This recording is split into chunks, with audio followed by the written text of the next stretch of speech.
warahmatullahi wabarakatuh. Hai anak-anak, apa kabar semuanya? Tentunya kalian selalu dalam keadaan sehat dan semangat dalam belajar. Nah, bertemu lagi ya dengan Ibu Devi dalam video pembelajaran kelas 6. Kali ini kita akan membahas pelajaran tema 1 Selamatkan Makhluk Hidup, subtema 1 Tumbuhan Sahabatku. Muatan pembelajaran yang akan kita bahas kali ini adalah bahasa Indonesia. Sebelum Ibu memulai video pembelajaran kita, Ibu ingin bertanya dulu dengan kalian. Ada yang tahu apa itu paragraf? Nah, paragraf adalah sebuah karangan yang berisi beberapa kalimat yang ditujukan untuk menyampaikan sebuah informasi. Biasanya, di dalam sebuah paragraf terdapat kalimat utama yang merupakan kalimat pengendali dalam sebuah karangan tersebut. Dan biasanya juga terdapat kalimat penjelas yang merupakan pendukung dari kalimat utama. Biasanya, kalian mengatakan paragraf juga sebagai alinea. Kalian lebih familiar dengan kata-kata alinea. Nah, alinea itu juga dikatakan sebagai sebuah paragraf. Sekarang kita masuk ke contoh. Ibu memiliki sebuah contoh paragraf yang bisa kalian lihat di layar.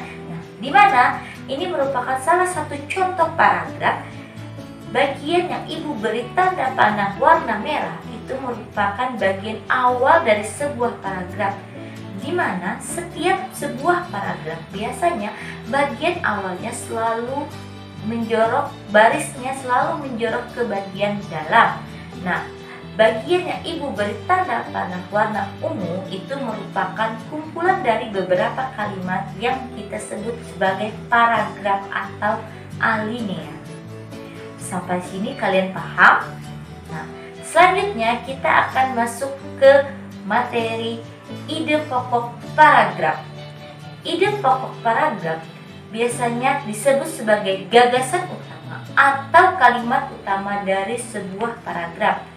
Dalam sebuah paragraf biasanya hanya terdapat satu buah ide pokok saja, dan sisanya hanya kalimat-kalimat penjelas yang digunakan untuk mendukung atau menjelaskan dari paragraf tersebut. Nah, ide pokok biasanya terletak di awal paragraf atau sering kita sebut sebagai paragraf deduktif. Sedangkan ide pokok yang terletak di akhir paragraf biasanya kita sebut sebagai paragraf induktif. Dan paragraf yang memiliki ide pokok di awal dan akhir paragraf itu dikatakan sebagai paragraf deduktif induktif. Nah, sekarang kita masuk ke kalimat penjelas.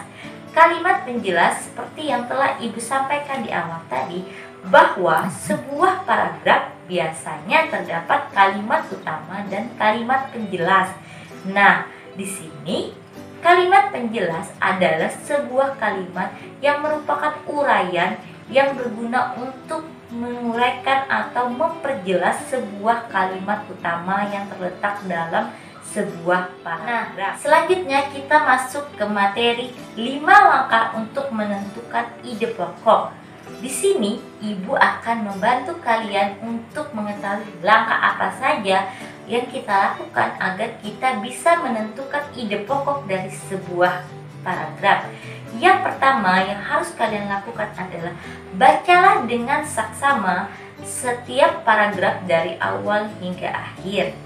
Selanjutnya, bacalah kalimat per kalimat yang terdapat di dalam sebuah paragraf dengan cermat sehingga kalian dapat mengetahui bagaimana atau di manakah ide pokoknya. Nah, biasanya ide pokok terdapat di awal, di akhir, ataupun di awal dan akhir. Kalian bisa menggarisbawahi ide pokok yang kalian temukan dari paragraf tersebut. Setelah itu, kalian juga bisa menandai atau menggarisbawahi info-info penting dari paragraf tersebut untuk kalian simpulkan menjadi sebuah ide pokok dari paragraf. Apakah kalian sudah memahami apa yang dimaksud dengan ide pokok paragraf? Untuk mengetahui dan lebih jelas lagi apa itu ide pokok dalam sebuah paragraf, Di sini Ibu kembali memiliki sebuah contoh paragraf yang memiliki ide pokok. Bisa kalian perhatikan, ini merupakan salah satu paragraf yang mana ide pokoknya terletak di awal paragraf. Ide pokok yang terletak di awal paragraf berarti paragraf tersebut bisa kita katakan sebagai paragraf deduktif. Nah, sampai di sini apakah anak-anak sudah paham dengan materi yang telah Ibu sampaikan? Nah, untuk lebih jelasnya dalam memahami materi ide pokok dan paragraf, marilah kita berlatih mengerjakan soal-soal yang sudah Ibu siapkan. Silakan anak-anak catat dan kerjakan.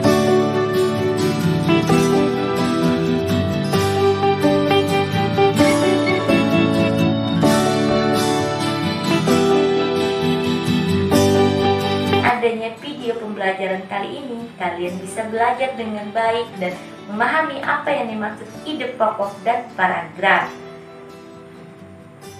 Demikianlah video pembelajaran kita kali ini. Sampai berjumpa lagi di video pembelajaran selanjutnya. Semangat belajar karena belajar itu menyenangkan. Sampai jumpa.